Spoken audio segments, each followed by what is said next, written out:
The Knicks postgame show is presented by Tri-State Audi. Visit your Tri-State area Audi dealer today. OG Anunoby, another big game with 24 points. Did not play down the stretch. We don't know why. Jalen Brunson at 26. And the Knicks pull it out down the stretch. Now lead the series 2-0, 108-102 the final. Fans outside braving the rain, but still excited as the Knicks win. No Joel Embiid for the Sixers. Bill Pito along with Wally Zerbiak from our Delta Embassy studios. 25 lead changes, most in a playoff game in 13 years. No Joel Embiid. It seemed like every big man that played was in foul trouble. But the key down the stretch, Knicks outscore the Sixers 12-3 in the final 6:52.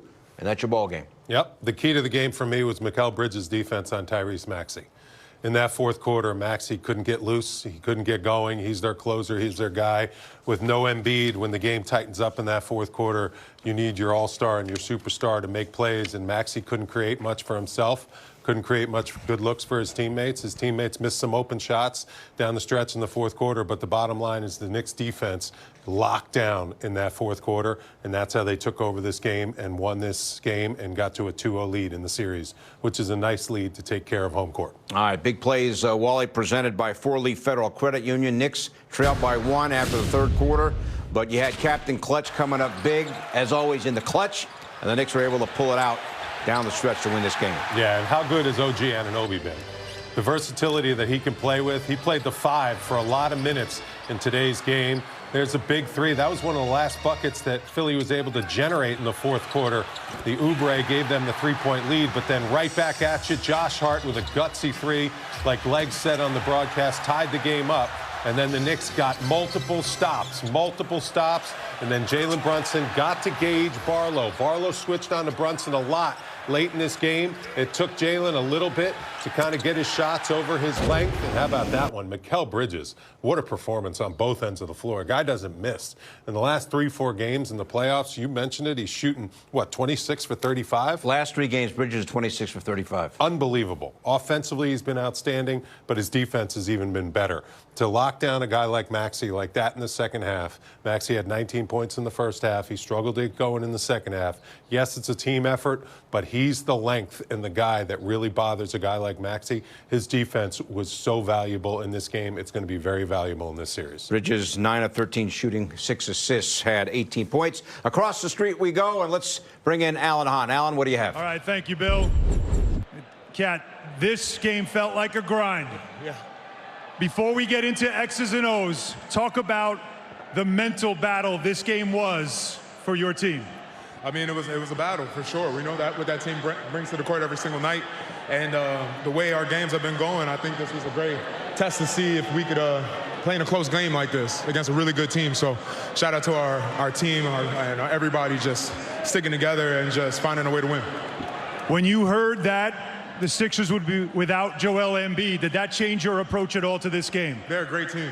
They're a great team. So we knew we had to be executing at a high level.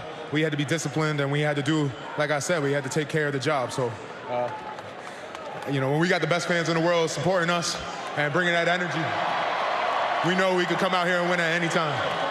All right, well, now this series ships to Philadelphia, where a lot of your fans do end up going to some of those games. Yeah. What is the approach now that you're up 2-0 in the series? Same approach as it's been for every game. Go out there and find a way to win. Keep bringing wins over here to New York and keep making our fans proud. All right, thanks very much for your time. Congratulations on the win. Back to you, Bill.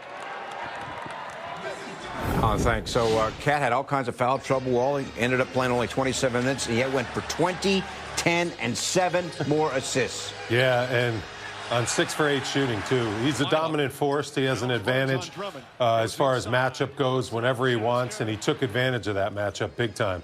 The fouls, you know, it's tough for him guarding guys like Maxey coming off those screens. He got caught with a couple ticky-tack fouls, but overall, he is completely engaged. You can see the mental strength that he's bringing to his game and to the team.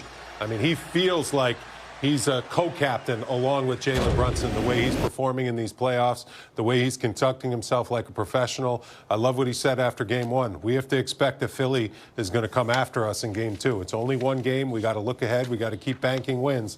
That was a real workmanlike professional win by this New York Knicks team, because this Philly team, they brought it in game two. And they got to be looking at themselves, thinking to themselves, what else can we do? We played a really good, high-quality basketball game, still couldn't get a win against the New York Knicks. We got to figure out a way now to go back to Philly and defend our home court. What's your take on what we saw in terms of trying to defend Karl-Anthony Towns with no Joel Embiid? It seemed like Dominic Barlow was effective. Yep. Bona, before the foul trouble, did some good things. Andre Drummond, before he had the foul trouble, seemed like he was somewhat effective. Paul George at the end of the game. Right. They're going to try to muck up this game, go small. That's what they're trying to do.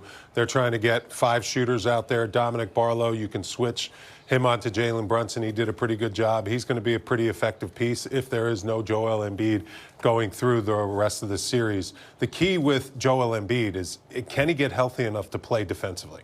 Because when he's out there on the floor, he's a huge liability because he can't move. So the Knicks can get whatever they want on the offensive end of the floor when he's out there. This Philly team is much tougher to score on when Embiid is not on the floor. Obviously, there's not as good offensively because Embiid's an offensive powerhouse and a force who knows how to get fouled and knows how to score. But defensively, they gave the Knicks a lot more problems because of their ability to switch. They had more athletic defenders, more active defenders. So we'll see where this series goes. There's a lot of twists and turns. Now, we'll see about OG Anunoby. Again, missed the final 2 minutes and change, went into the locker room. We don't know why. But before that, another great game for him with 24 points. He's tonight's New York State Lottery power player.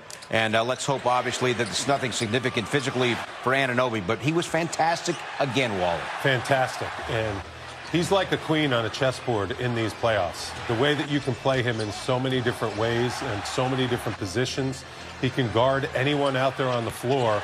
And he allows just Jalen Brunson to do and get to his spots and make plays. And this is a guy who's knocking down the three like he's done his whole career.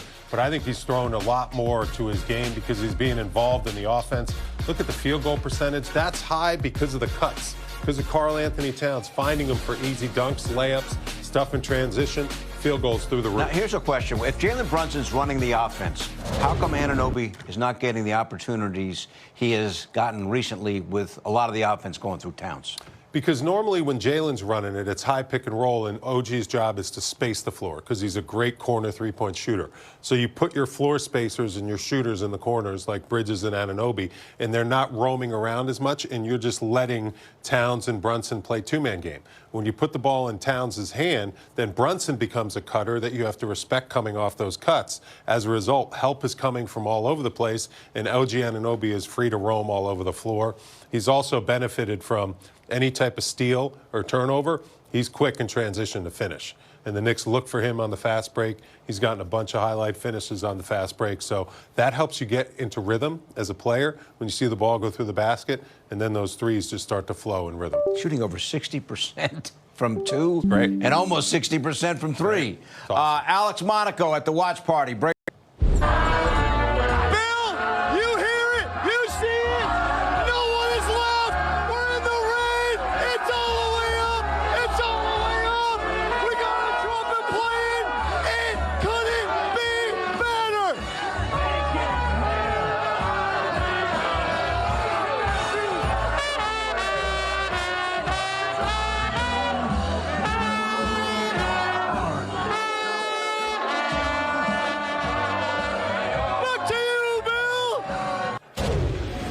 Fails, Alex can conduct the orchestra.